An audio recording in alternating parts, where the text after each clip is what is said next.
சொர்க்கமை என்றாலும் அது நம்ம ஊரை போல வருமா? டேய் யாரா அவன் அந்த காட்டுக்குள்ள உட்காந்துருக்காது? டேய் அதுக்குள்ளதான் அந்த பாம்பு இருக்கு என்ன சொல்றாங்க?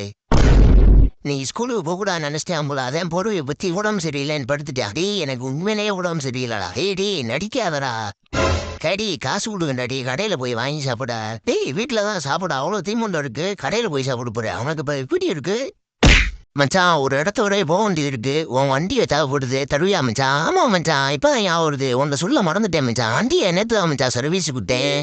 டேய் ஓரமா ஏதாவது ஹோட்டல் கடை பார்த்து நிப்பாட்டுங்கடா. பசிக்குது சாப்பிட்டு போவோம். அட யாருடா அவன் எப்போ பார்த்தாலும் சபாடுன்னு இருக்கான். படிச்சையில வேற ஃபீலா போயிட்டேன். வாத்தியார் வேற போன் பண்ணி டாடிட்ட சொல்லிட்டாருன்னா இன்னைக்கு என் கதையே முடிஞ்சது. என்ன நடக்க போகுதுன்னு தெரியலையே.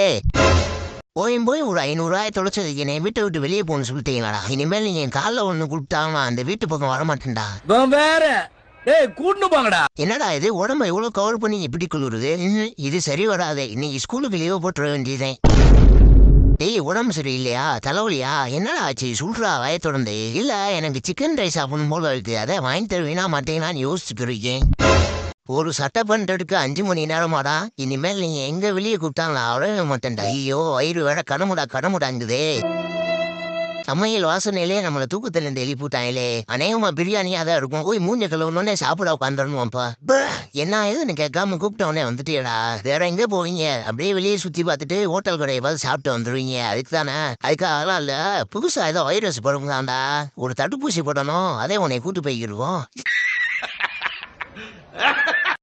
மவனே முடி வெட்ட காசு வாங்கிட்டு போயிட்டு என்னடா முடி வெட்டாம வந்து நிக்கிற? டேடி வெட்டியிருக்கேன் டாடி. உங்களுக்கு தான் தெரியல. இப்ப மரியாதையா கடையில போய் வெட்டிட்டு வந்துரு. இல்லைன்னா மொட்டை அடிச்சு விட்டுருவான்டா. மச்சான் நம்ம கூட படிச்ச பையன்லாம் நல்ல வேலைக்கு போயிட்டாங்களா? நம்ம என்னடா பண்ண போறோம்? மச்சான் நான் முடிவு பண்ணிட்டேன்டா. நான் ஒரு படத்துல ஹீரோவா நடிக்க போறேன் மச்சான். வேற கூட்டு போங்கடா. அம்மாவே தூங்குவியா? இன்னைக்கு ஞாயிற்றுக்கிழமை வேற சொல்லவா வேணும்? மச்சான் நீ அங்கேயே வெயிட் பண்ற. 5 நிமிஷத்துல உன்னை கூப்பிட வந்துடுறேன். 5 மணி நேரம் ஆச்சு இன்னும் ஆளக்கானமே. இங்கதான் போயிட்டு வந்துடலே. டேய் மச்சான் என்னடா மந்திரவாதி மாதிரி இருக்க? என்னடா ஆச்சு உனக்கு? மச்சான் உனக்குலாம் தெரியாதடா. இதான்டா மச்சான் இப்ப ஃபேஷனே. எல்லாரும் நினைக்கிறாங்க நான் வீட்டுல ஜாலியா இருக்கேன்னு. அப்படிலாம் இல்லைங்க. ஸ்நாக்ஸ் வாங்கி தர மாட்டுறாங்க. டிவியை போட்டு பார்த்தா அதுக்கும் வைறாங்க. நானே வீட்டை விட்டு போயிடலான்னு இருக்கீங்க. என்னடா சோறு குழம்பு அப்படியே இருக்கு. கருவாடு மட்டும் எடுத்து சாப்பிட்டுருக்க. இனிமேல் உனக்கு சோறே கிடையாதுடா.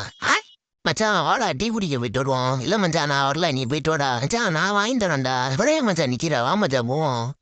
வாழ்க்கையில உங்களுக்கு நடந்த கஷ்டமான நிகழ்வுகள் சொல்லுங்க. அது டெய்லி நாங்க நடந்துக்கிருக்கு. நல்லா தூங்கி இருப்பேன் வந்து எழுப்பி விட்டு போயிடுவாங்க.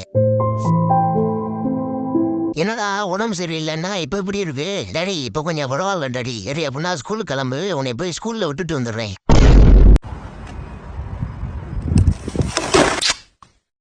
Thanks for watching.